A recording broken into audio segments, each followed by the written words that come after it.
Hi guys, welcome to this session. In this session, we're going to see how the billing section looks like in the Facebook ads account. So once we log into our account, guys, on the left panel, when we come, we can see billing over here under ad account settings, and we can go to the billing section. So the billing and payment section will give us all the information regarding the payments which we are making to Facebook ads account.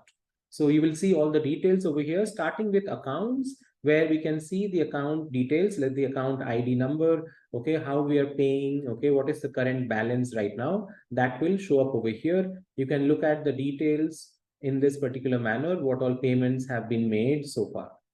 All the information will be up here, specifically speaking.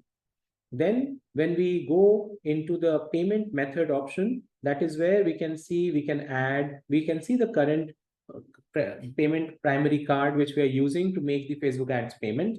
Also, if we want, we can add another payment method out here.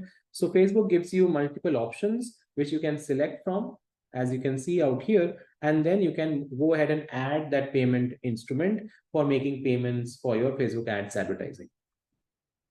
And then when we get into payment activity, this is where we will get to see all the charges which we have paid so far for our Facebook ads advertising. So the transaction ID is over here, where if you go into it, you can see all the details, like what are you getting charged for specifically. So details of the campaign, ad set name, the results and amount which Facebook has charged you for, all that will show up out here. You can also download this as a PDF if you want to.